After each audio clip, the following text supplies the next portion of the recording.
So I use the Centaur bobbin tool. Being that we work at a shop that sells all different types of products, this has become my favorite. We're out of stock of it now, but we will have them back in. But there's multiple bobbin tools, whether you're using Shimano, we have our Johnny Jigs, and there's a couple other brands you can use. Centaur has become the one that I like. But you use your bobbin tool, it's necessary for this knot. So I've got my fluorocarbon leader, 40-pound test is what I go with. We go pretty conservative, maybe 10 feet total. I do 2 full wingspan stretches, so could be as much as 12 feet. So I'll put that off to the side for a sec, just as I set this up. You take your line and you put it through the top of the bobbin tool until it pops out the other end there. Now this Centaur one has a screw down component for the grommet, so that way it can hold the line in place on the actual bobbin tool. So I put that inside and then I'll tighten it down. Now what I found works best for me, because I don't like to trim off a bunch of excess, is after I tighten it down, make sure it's actually in there. Okay, now it's tight. I'll spin it around and you can see my tag end sticking out the top there a little bit. So now that's 1 full rotation around. I'll do 4 full rotations. So now that's 2, that's 3, and there's 4. And that's wrapping the braid all the way around? All the way around clockwise. Okay. The size of this spindle 4 is exactly how much line I like when I want to spin my knot, and you'll see that later on. You can wrap as many times as you want if you don't feel like risking running out of line before you finish tying your knot.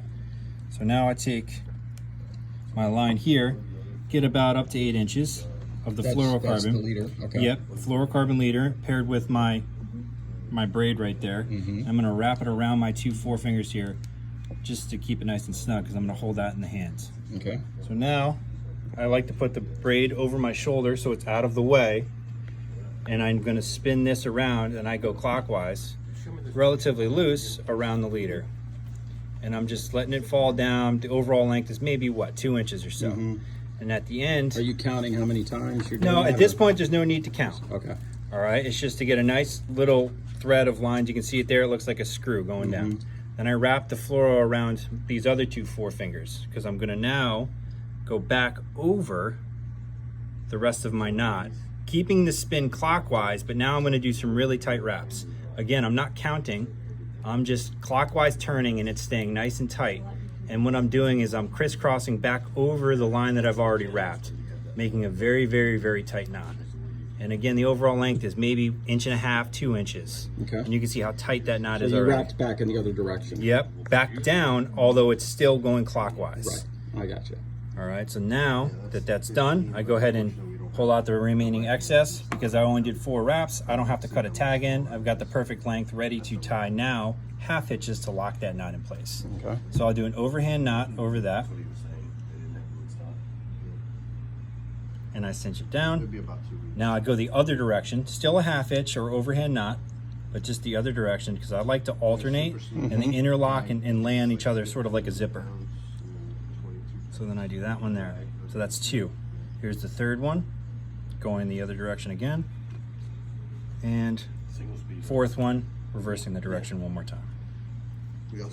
So now that's locked in place like that. I can take some type of device to cinch a knot. We have these knot pullers.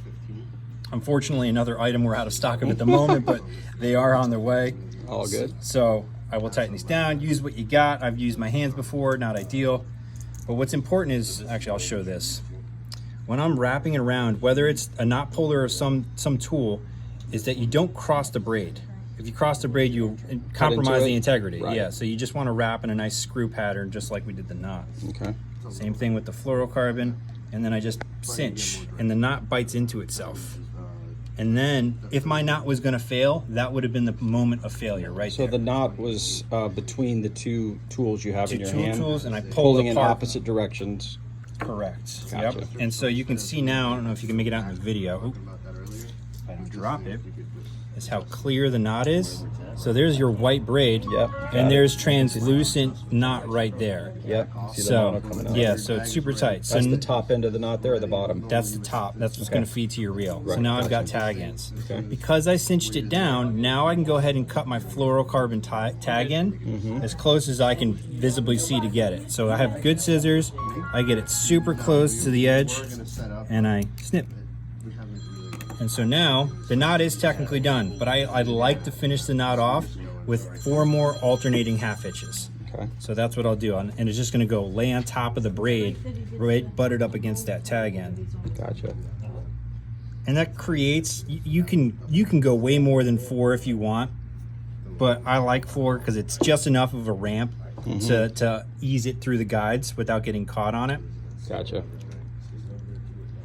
So this is the part where people change how they finish their knots. Eddie over here, who's with somebody, he'll finish his PR and FG knots with a Rizzuto finish. I like these alternating half hitches, and that's where you get personal preference.